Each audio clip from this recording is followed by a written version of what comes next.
And it looks like we're making some sort of pie or something. How are you, Boo? I'm great. Good. Well, this week I think I've been just talking about all these fall flavors and like fall fruits, and something that I think is not used enough is like fresh pears. I agree. And this is a delicious, kind of simple, but again, an elegant little dessert for entertaining.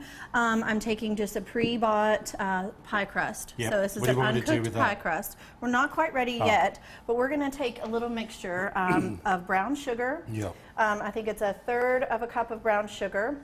We're going to take a couple of tablespoons of sliced almonds. Yep. Can't have enough of those. Sorry. You're my girl. All right, and then I have a tablespoon of cornstarch. Yes. And we've got to make sure we get this all right. Okay. Because this thickens it, doesn't it? Yes, it does. So a little bit of cornstarch. Yep. And then some pumpkin pie spice. Ooh, let me So smell. Oh, pumpkin no, pie I'm not smelling it spice. because I'll sneeze. He's done that once before. But you have cinnamon, nutmeg, ginger, cloves. Perfect, right? All right, For I'll have fall. a smell.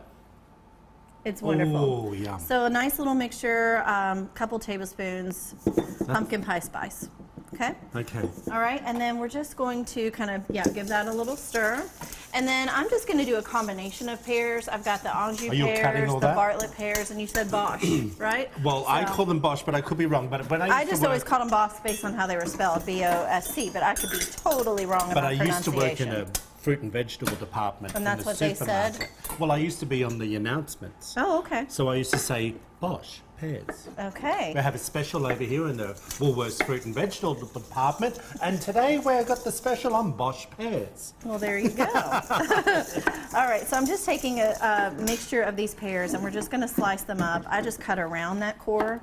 Yep. See? That way you don't have to deal with taking the seeds out. Yeah, but they're beautiful. Oh, you've got the nushy pears here too. All right. You call them Asian pears. Yes, Asian pears. Yeah. All right, so then we're just going to go with some slices, right? Now, so what I want you to do is start layering these slices right here in the center. Oh, well, put Just them nice over and here pretty. because you've got the big knife. Oh, you don't want me to do them in No, decoration? because we are actually going to be folding this in. Oh. So we want to keep the pears, around the center. Oh, in the center? But you're putting all the same ones You can together. layer them. All right, so just a little bit further into the center.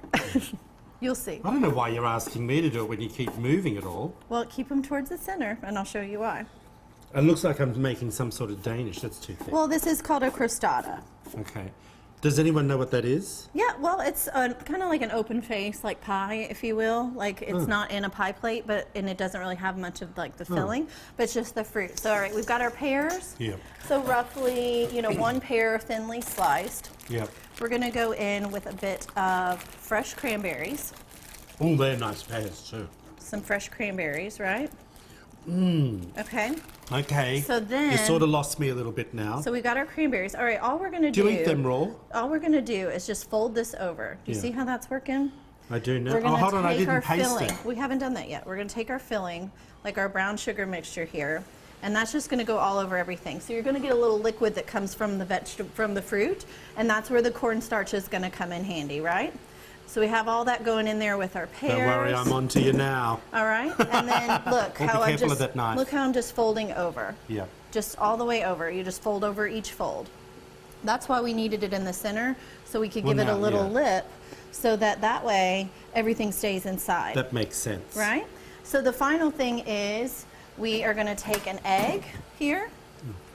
I was just Crack it. going to pinch it a little bit. Yeah, so you go right ahead, make it pretty. A little egg, a little water. Take that whisk. And you have a quick egg wash. Yeah. Egg wash is going to help your dish to brown up nicely. Well, I wish I had a fork. Let me get a fork. Troy loves playing with his food. All right, so then we're just gonna brush, and all those little like creases and crevices are gonna like brown up really nicely in the oven. So super simple little fall dessert. Again, that would be, I think, just lovely for entertaining. And then you can just cut it almost like a pizza. Now, if this was me, Chef Troy, I'd here to go. do a couple of twists of pastry on top, like a Danish. Okay. It looks beautiful. I love it. Yeah. All right. How long does this take to bake? This is going to be about, I think, 30 minutes. Yeah, at 350. All right. You want this recipe? I know you do. Head over to wtvq.com/recipes. Where do we find you, Boo? You can find me at Chef Allison Davis on Instagram, and you can sign up for some fall baking classes and all kinds of fun stuff here at wildtimecooking.com. See you after the break. Gonna eat these.